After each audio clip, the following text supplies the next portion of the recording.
Lorsque j'étais ado, et la première fois que j'ai eu mes règles, il y a une de mes collègues qui m'a fait constater que, contrairement à elle, mon ventre n'enflait pas. Elle me dit, moi, mon ventre, il est énorme à chaque fois que j'ai mes règles, et toi, il reste plat. On a tendance aussi à beaucoup se comparer aux autres femmes, et à répéter souvent, « Oh, mais de toutes les façons, on est toutes différentes. » J'ai vu une meuf qui faisait des blagues sur l'utérus, et elle disait, ouais, ça dure 4 jours, et dans les commentaires, je vois plein de femmes qui disent, comment ça dure 4 jours, moi c'est 8 jours, moi c'est nanana. Ah, de toutes les façons, on est toutes différentes. Écoutez-moi, à force de répéter des choses, elles deviennent vraies. Donc parce qu'on est toutes différentes, on doit continuer à être toutes différentes. Attendez, je vais vous expliquer un truc. Quand j'étais jeune, je mangeais pas mal.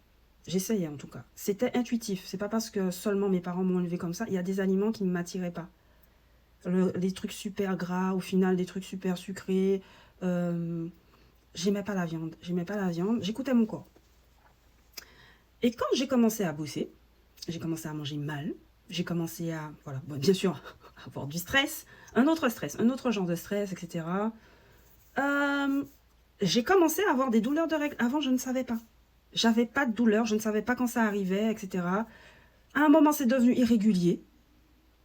Ça durait plus de 4 jours, plus de 5 jours. On a commencé à passer à 8 jours. C'était la fête de l'utérus, là. Hein. C'était du grand n'importe quoi. Si vous observez vos règles au début, quand c'est arrivé, et vos règles aujourd'hui, essayez un peu d'analyser la différence entre les deux utérus que vous avez. Comment vous mangez avant, comment vous étiez avant, comment vous réfléchissiez avant, est-ce que vous fumiez, est-ce que vous fumiez pas, est-ce que vous buvez du lait plus aujourd'hui. C'est quoi le changement?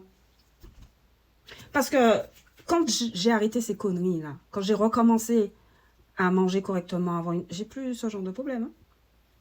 Je n'ai plus eu mal. Des fois, le truc arrive sur moi. J'étais en train de manger chez ma grand-mère avec mes enfants. Ça arrivait. J'ai dit à mon père, j'ai eu mes règles là, tout de suite. Il m'a dit, comment ça c'est arrivé comme ça. C'est arrivé comme il n'y a pas eu de signe, non?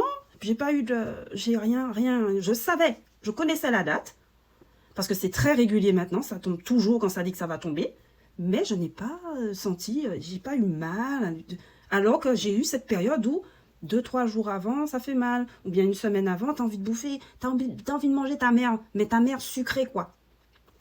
Tu es énervé, tout ça là, tous ces trucs, j'avais pas ça avant. Quand je mange mal, ça arrive. Quand je sois énervée, ça arrive. Que je sente les douleurs. Donc, il y a un rapport, les gars. Il y a un rapport entre votre alimentation. Ça ne suffit pas. Il n'y a pas que ça. Et les règles. Les douleurs des règles, l'endométriose, les fibromes, les compagnies. Donc, on remet tout ça sur le tapis. Et puis, on va parler de la science. Pourquoi la science n'arrive pas à nous dire que... Attends... En fait, ça commence là. Ça commence dans ton assiette. Et bien évidemment qu'il y a d'autres trucs. Il y a plein d'éléments extérieurs qui n'avaient pas forcément autant qu'avant qui interviennent là-dessus. Enfin, il y a la clope, il y a les perturbateurs endocriniens, il y a les... Oh! On est agressé de partout. En plus, on essaie de nous tuer en nous foutant des tampons remplis de trucs toxiques. Enfin, c'est la fête. Donc, faut ajouter à ça les... Comment ça s'appelle ces trucs-là? Les dérèglements hormonaux, tout simplement. On est déréglé. On est déréglé. Il y a des choses qu'on ne faisait pas avant, qu'on fait aujourd'hui. Et notre corps n'aime pas ça, on est déréglé. Trop d'œstrogènes. Arrêtez. On arrête avec le soja, déjà. En fait, il faut retenir qu'à la base, tout ce qu'il y a dans la nature était là pour nous aider à traverser chaque étape de notre vie. Ce qu'on considère comme des aliments aujourd'hui, qu'on appelle des fruits aujourd'hui, ce sont des plantes médicinales. Donc, tu vas pas chez quelqu'un et tu lui dis, passe-moi du Doliprane, s'il te plaît, j'en prends tous les jours. Tous les jours. Non, le soja, c'est pas tous les jours. Le soja, c'est pour, par exemple, madame qui est ménopausée et qui a un déficit d'œstrogène. Non. Il y a des trucs que tu prends dans ta cuisine, il faut doser, il faut se renseigner, il faut savoir à quel moment tu prends ça, combien de temps aussi. Ça suffit. Stop. Je ne veux plus voir de femmes souffrir en 2026, c'est mort. Je n'accepte pas.